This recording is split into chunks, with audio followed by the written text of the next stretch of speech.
Hi, Rockers. Here we are again with a new chapter on Dr. Jekyll and Mr. Hyde by Robert Louis Stevenson. This is from the book Oxford University Press, Stage 4. All right, it's a reduced, simplified version of the story. Well, here today we are with chapter 7, The Last Night. Yes, this book has got 8 chapters, so here we go. We will analyze characters, setting in place and time, some ideas about the chapter, retelling in present and past tenses, some vocabulary, phrasal verbs, idioms or idiomatic expressions related to the story, not that they appear. Okay? All this vocabulary bank helps you to retell the story in a good way, in a better, in a more improved way. We can have some conditional ideas. There are some debatable questions, and there's an exercise on references. But you need this edition of the book, okay? This last exercise on references has to do with this edition of the book, Oxford University Press. So, the summary can go like this. This chapter builds intense suspense. Mr. Utterson is called to Jekyll's house by Poole, the butler, who is deeply worried. Strange sounds and behavior have been coming from the laboratory, and Paul believes something terrible has happened.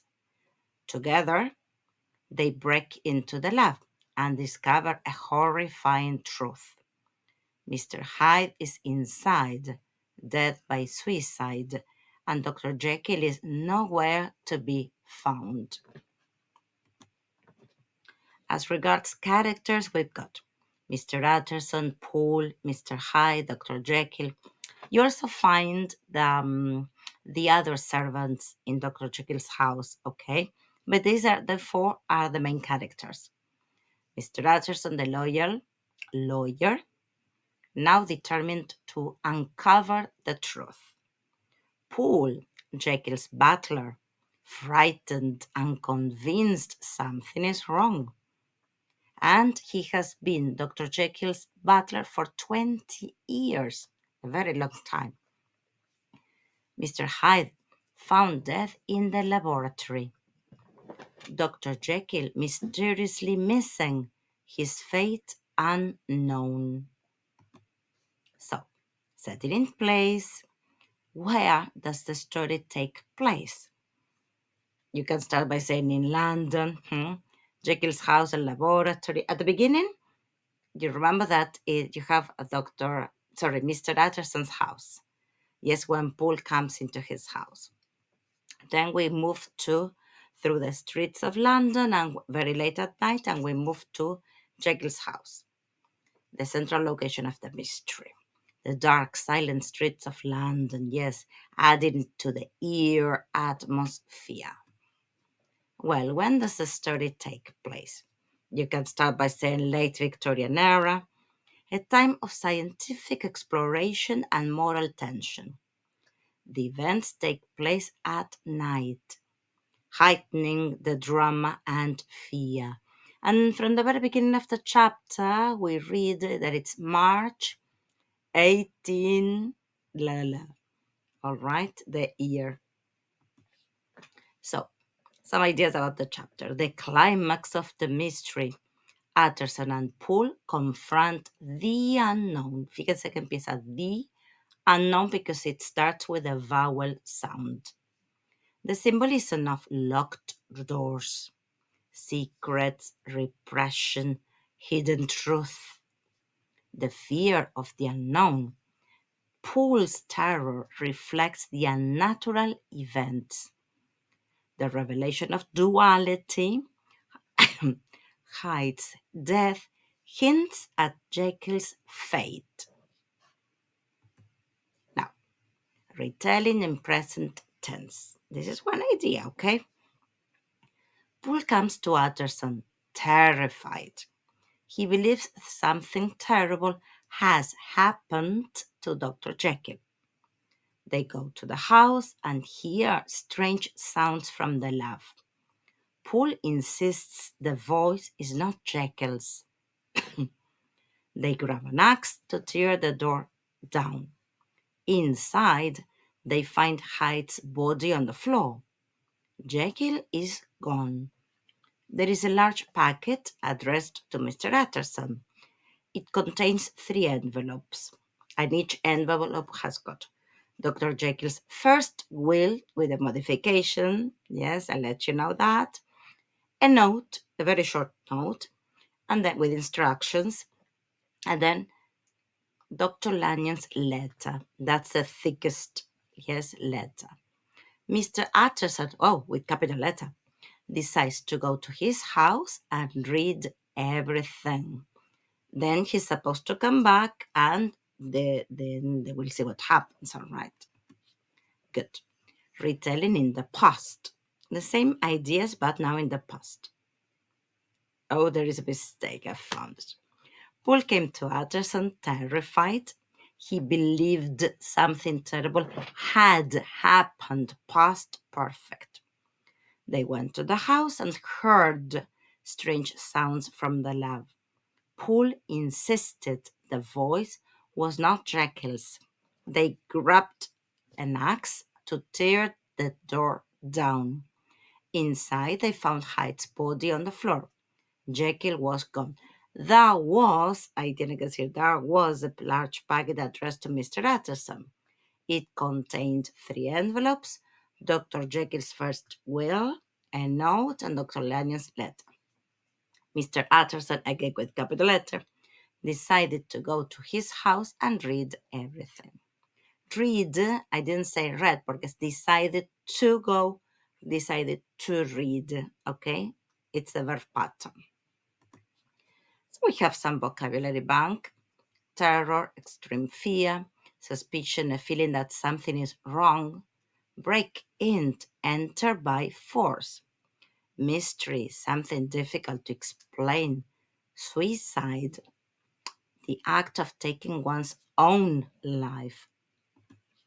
Now, some phrasal verbs: break down, to force open a door, call on, to visit someone, look into, to investigate, give up, to stop trying or surrender. Ideas with conditionals. Let's see. First conditional. If Utterson finds Jekyll, he will demand an explanation. Conditional type 1, real situation. Type 2, second conditional, imaginary situation. If Paul weren't so afraid, he might have gone in alone. This is a mix. And conditional third, let's see, if they hadn't broken down the door, they wouldn't have found Hyde's body. So the one in the middle, it's not a second, but it's a mix. Now, this is the activity on references. I won't give you the answer, so go and check on this book. Chapter 7, page 36, line 3. Who is the old man? Again, chapter 7, page 36, line 6. What does it stand for? ¿A qué se refiere? What does you, la tercera. Who does you refer to? Who does we refer to? Who does they refer to? Who does him refer to? Chapter 7, page 38, line 17. What does it refer to? Line 10. What do they and them refer to?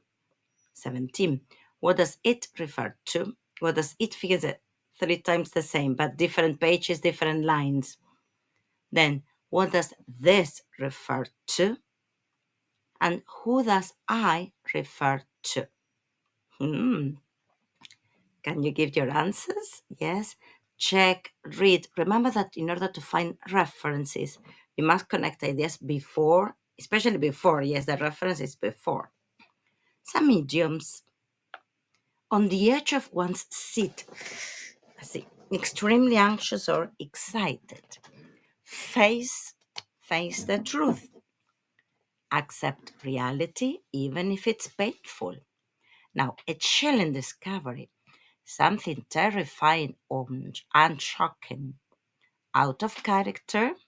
behavior that is unusual for someone.